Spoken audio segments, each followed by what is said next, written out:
Okay, so it was launched, as I said, in 2013, and it aims at providing strategic funding to eligible state higher educational institutions. Okay, now the central funding is something like the 65, the 65 is to 35 for general categories. So this is very important point you have to remember. And 90 is to 10 for special categories. Okay, so this is the center scheme, and the fund would flow from the central ministry through the state governments or union territories to the state higher education councils before reaching the identified institution. So this way the fund will be sanctioned. Okay, so it's a long process, and the funding to states would be made on the basis of critical appraisal of the state higher education plans, which would describe that which state is really doing good work. Okay, so one of the objectives of RUSA is to improve equity, equalization in higher education by providing adequate opportunities of higher education to scheduled castes or scheduled tribes, and even socially and educationally backward classes, and also promote inclusion of women, minorities, and also the people who are disabled. So that is also very, very important. Okay, moving forward, let us talk about a program which is completely for women, that is Mahila Samakha. Okay, so Mahila Samakhya, I think it is. Yes, so Mahila Samakhya, that is called as the MS program. Okay, and now the national policy of education, that is NPE, which was recognized in 1980, recognized that there must be women empowerment. Okay, and it is very possible, and it is the most critical precondition for the participation of girls and women in the educational process. So there must be women empowerment. Okay, so the NP says that education will be used as an urgent. So let me tell you, because sometimes they can ask you in the exam as quotes also. So let's see what NP said. So NP in 1986 says education will be used as an agent of basic change in the status of women. Okay, so that is why you have to neutralize, you have to make everybody equal, and everybody should, the education system should also be in favor of women. So the national education system, that is, as I said, NES, will play a positive and role in the empowerment of women. So it will also help to the development of a new value, new redesigned curriculum, textbooks, training, and there will be orientation of teachers, there will be good decision makers and administrator, there will be a complete active involvement of educational institutions. Okay, so there will be, this all will be done in faith and in social engineering, because we have to change the society. Okay, so the Mahila Samakhya program was launched in, so let me say, this was launched in 1988. Okay, and what was the objectives? To pursue the objectives of the national policy on education 1986. Now it also recognized that education can be an effective tool for women's empowerment and there were some parameters. Okay, so what were the parameters? Let's see how you can empower the women. So we'll see one by one at a time, looking at the points. Okay, so let's see the first one. Enhancing self-esteem, self-confidence, okay, of women. Second is building a positive image of women by recognizing their contribution to the society,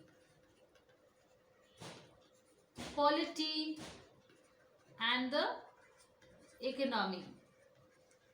Okay, and also we have to also develop, so developing ability to think critically, so that also should happen. Okay, and yes, help or fostering, so that you can help the women for fostering, that is the help fostering the decision making. Yes, okay, and yes, you can also help them for choices, because they don't have choices. Help to decide on choices, like what kind of education should they study, what is the employment, how the health they should take care. And there must be equal participation also. They must be also be provided with good information, knowledge, and skill for economic independence. So that is very important. So that is information, knowledge, and skill for economic independence. We also have to see that all have got literacy, and the rights and whatever the entitlements are there, it should be equal, not only for men, for also the women. So the main focus of this program was to see that especially the poor women would be addressed, and that this gender thing would have been removed, and they would be removed from this, and so that by way of education we could remove them from their distress. Okay, so that was very important. So the core activities of the MS program are centered around the issues of health and education and women and girls, accessing public services, addressing the issues of violence and social practices which discriminate against the women and girls, and gaining entry into local governance, so that they can come to the local government and they can come towards public and they can fight for their rights. So that is also very important. Apart from that, even giving them jobs, so that is seeking sustainable livelihoods. So that was also very important. Yes, come to the next one, that is Sakshar Bharat. Okay, so let's talk about this.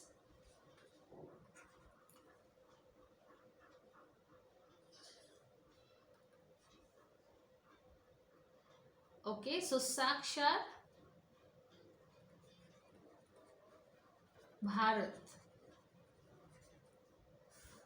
Okay, so again, this is a centrally sponsored scheme. Okay, and this is basically for adult education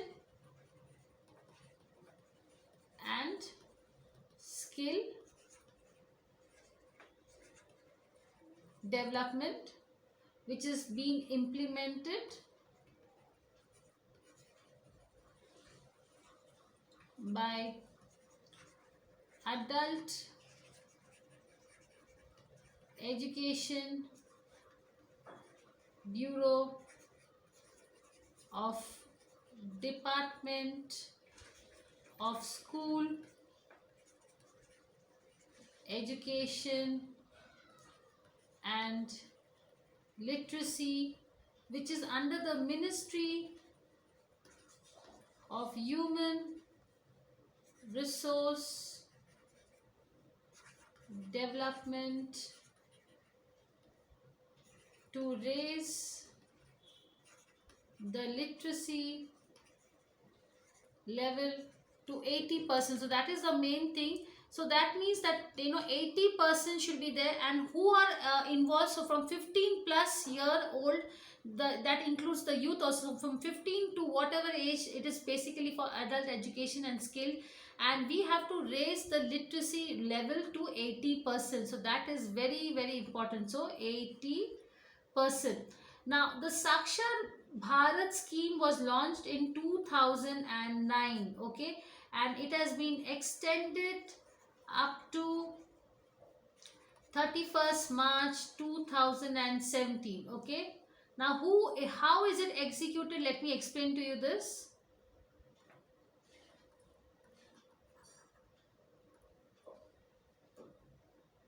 Okay, so it is being executed by National Literacy Mission Authority at national level, then State Literacy Mission Authority at state level, then we have Zila Lok Shiksha Samiti, then we have Block Lok Shiksha Samiti, okay. And then yes, we also coming to the district. Now we are coming to the village level, that is Gram Panchayat, okay. So Gram Panchayat Lok Shiksha Samiti at the district level, and then also the block and Gram Panchayat levels, okay. So this is from the top to the bottom on the level. So the principal target of the scheme is to impart functionally literacy to 70 million. So 70 lakh non-literates are there in India, and that is the focus. And in that, if you see, the prime focus is women, having the target of 60 lakhs out of the 70 lakhs. So 60 lakh women are uneducated. So the emphasis is also for the disadvantaged groups, that is SC category, ST category, Muslim and others, which, so this total category includes the 60 million women, okay. So that is what this basic education program is all about. And under the mission, by end of September 2014, 388 districts, this program was going on, and in 26 states and 1 union territory. So 388 districts in 26 states and 1 in union territory are covering this entire mission, okay. So now if you talk about it, this is very successful also, and all the assessment and test is done under the NIOS, that is the National Institute of Open Schooling, up to March 2014. So every education is being done by under NIOS board, okay. So in addition, about 41 lakh learners have taken an assessment test held. So many of them have taken the assessment test between 2014 also, okay. And around 29 lakh learners have been benefited under vocational. So what is vocational? If they want to study apart from education, so there is a vocational training program through Jan Shiksha Sansthan, okay, or Sansthan, okay. So let me write down here also. This is a very important point, and this can also be asked in your exam. So around 29 lakh learners have been benefited under vocational training program through Jan Shiksha Sansthan between 2009 to 2014. Now, out of which, this is very interesting, the women beneficiaries are 25.02 lakhs. So you can understand how many women have done that. Now we'll come to the next scheme, that is the Kishori Shakti Yojana and Rajiv Gandhi scheme for empowerment of adolescent girls, that is RGSEAG Sabla. Okay, so let me write down here.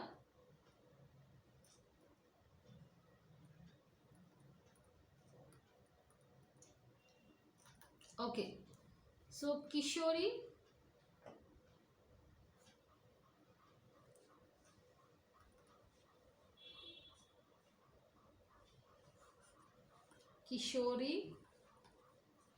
Shakti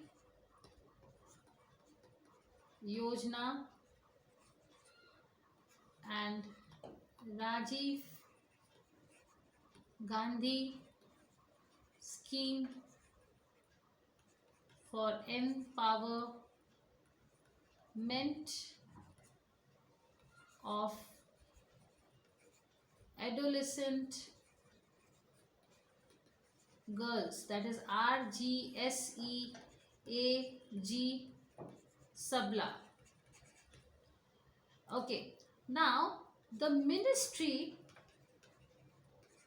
of Women and Child Development, that is Government of India, in 2000 they came up with the scheme called as Kishori Shakti Yojana, that is KSY, using the infrastructure of the integrated child development services, which we had already studied. Okay, now the objectives of this scheme were to improve the nutritional and the health status of girls in the age group of 11 to 18 years, as well as to equip them with, and to improve and upgrade their home based and vocational skills, so that they get overall development, including the awareness about their health, then the personal hygiene, nutrition, then family welfare and management. So KSY seeks to empower the adolescent girls so as to enable them to keep charge of their lives. Okay, so thereafter nutrition program for adolescents girls was also created, that is NPAG. Okay,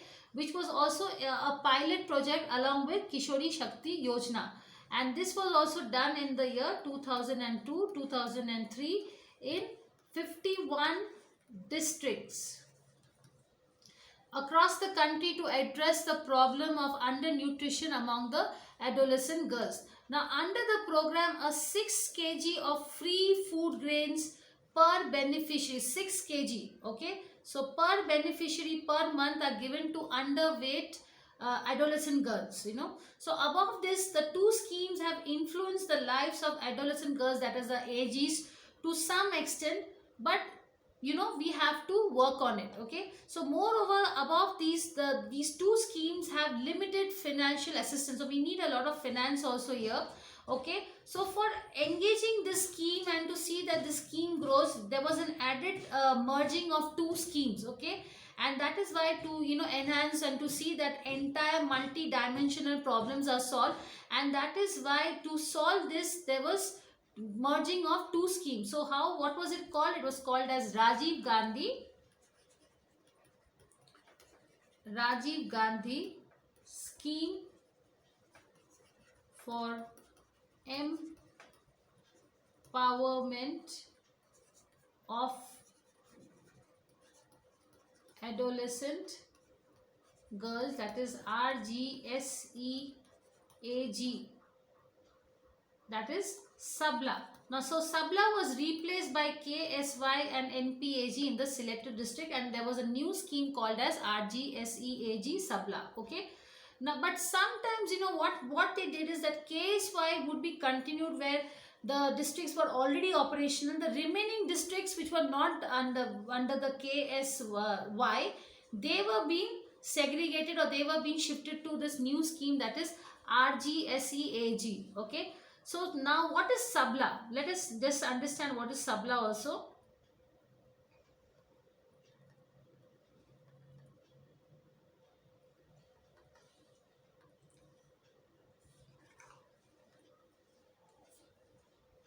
Okay. So Sabla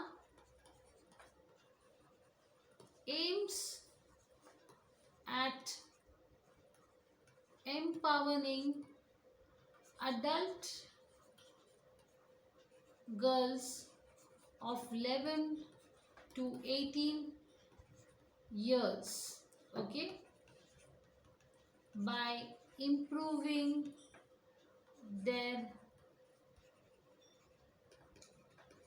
nutritional and health status. Okay, so how do they do it? By upgradation of home skills. So if they have any skills at home, life skills and vocational skills. Okay, so this scheme also aims to mainstream out of school children who are left school also. Okay, the next program is STEP. Yes, this is a very important program. So let me just clear this.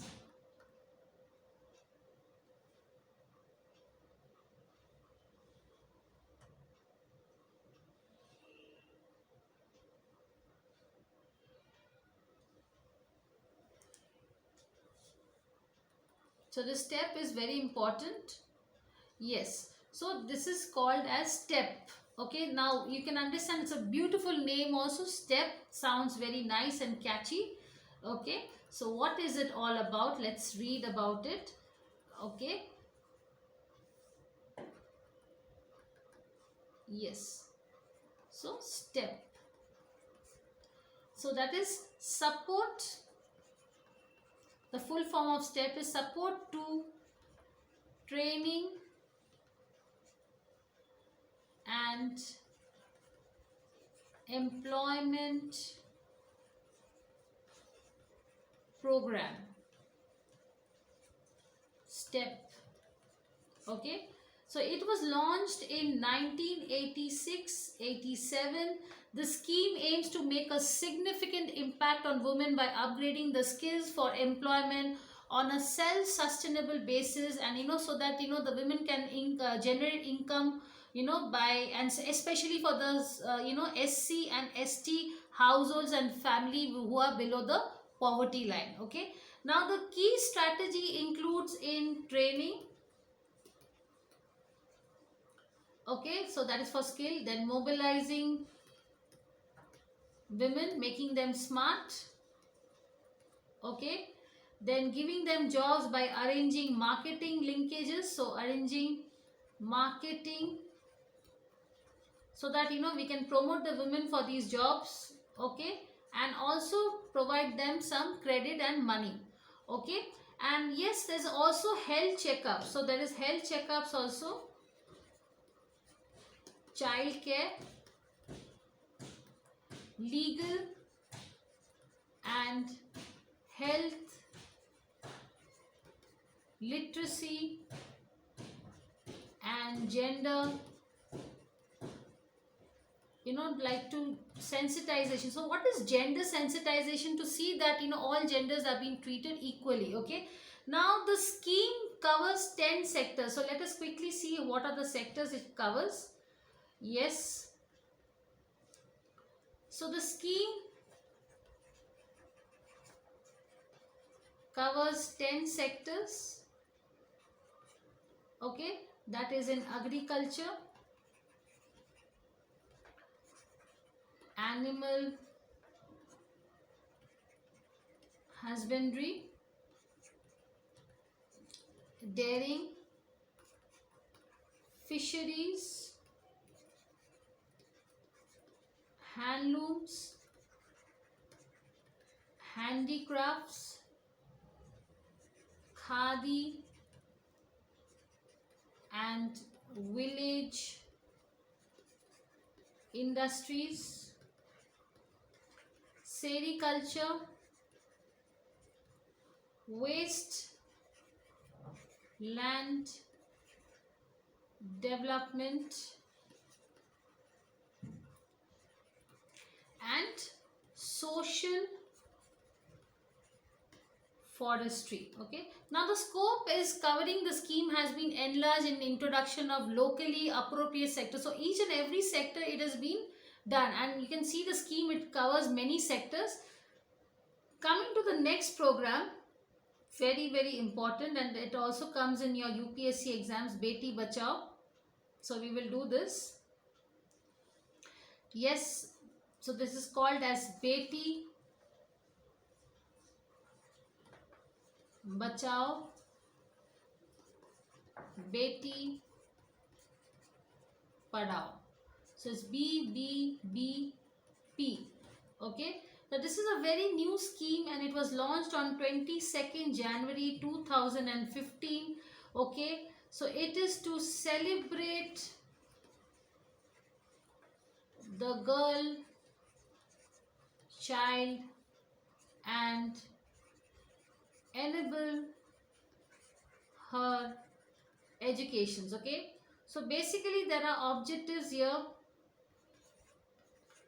prevent gender biased sex selection. So you should not see that whether the child which is going to be born is a woman or is a girl or a boy. Okay.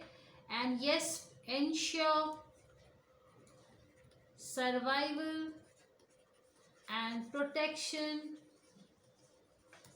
of the girl child. Okay. So BBP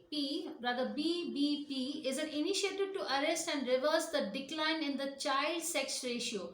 So through this process, efforts to empower women, to provide them dignity and opportunities will be enhanced. So implementation is done through a national campaign and focus in 100 selected districts. So that is only done mostly in focus is on 100 selected districts. Okay, covering all the states and the union territory.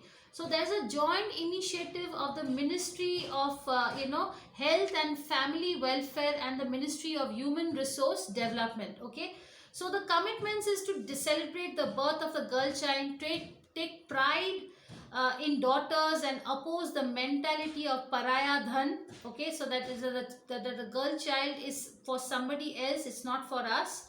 Okay, and find ways to promote equality between boys and girls. Okay, then also secure admission to and retention of girl child in schools. Okay, engage men and boys to challenge gender stereotypes and roles, like what the girl can do, even the boy can do, the boy can do, the girl can also do. So we should also challenge them. Report any incidents of sex determination test that is illegal, so that has to be reported. Strive and work hard to make the neighborhood safe and violence free for women and girls. Oppose dowry and child marriage. So dowry and child marriage should be opposed. Advocate simple weddings, not very expensive ones, and support the woman's right to inherit her own property. So nowadays it's even the women are eligible to get the property of their fathers and the forefathers. Okay, so remember this. I will see you in the next class. We will have a very important topic. Thank you.